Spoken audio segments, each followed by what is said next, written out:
સુરતના એક યુવાને વિનામૂલ્યે એમ્બ્યુલન્સ સેવા શરૂ કરી છે અને અત્યાર સુધીમાં 12,000થી વધુ દર્દીઓને મદદરૂપ થઈ તેમને સમયસર સારવાર હેઠળ પહોંચાડ્યા છે। કોણ છે આ યુવાન અને કેવી રીતે તેની શરૂઆત થઈ, જોઈએ આ અહેવાલમાં। સુરતના નૈતિક સાવલિયાએ એમ્બ્યુલન્સની શરૂઆત કરી અને તે પણ વિનામૂલ્યે।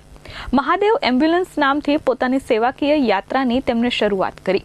શરૂઆતમાં એક એમ્બ્યુલન્સથી શરૂ થયેલી આ સેવા આજે 4 જેટલી એમ્બ્યુલન્સ સુધી વિસ્તરી ચૂકી છે। નૈતિક સાવલિયાએ છેલ્લા ઘણા વર્ષોથી સતત સેવા આપતા અંદાજે 12,000 જેટલા દર્દીઓને સમયસર સારવાર મળી રહે તે માટે મહત્વપૂર્ણ યોગદાન આપ્યું છે। ગંભીર રોગોથી પીડાતા દર્દીઓ તેમજ ગર્ભવતી મહિલાઓને ઓછામાં ઓછા સમયમાં હોસ્પિટલ પહોંચાડવામાં તેમની ટીમે અનેક વખત જીવનરક્ષક ભૂમિકા ભજવી છે।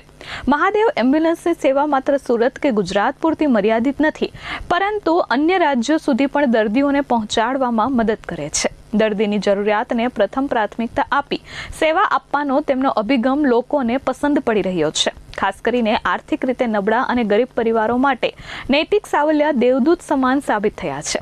અનેક ગરીબ પરિવારોને તેઓ વિનામૂલ્યે એમ્બ્યુલન્સ સેવા પૂરી પાડે છે અને તે જ તેમની નૈતિકતાનું પરિણામ દર્શાવે છે।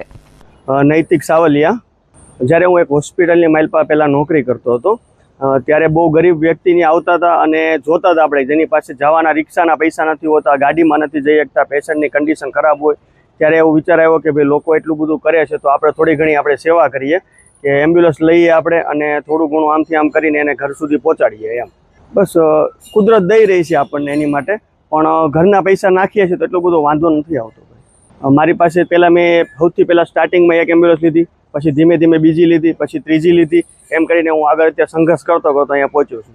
કોઈ ગરીબ વ્યક્તિ હોય, હાવ ગરીબ છે, આપણને એવું લાગે ભાઈ આ વ્યક્તિ ગરીબ છે, એની પાસે કઈ વસ્તુ નથી, તો આપણે એને ફ્રીમાં મૂકીએ સુરતમાં હોય તો, અથવા તો કોઈ એવું બહારનું હોય તો આપણે ડીઝલ પેટ્રોલ ઘરના નાખીને મૂકી આવીએ છીએ। મારો નંબર છે 7600 133 76। Bureau report S24 news, Surat.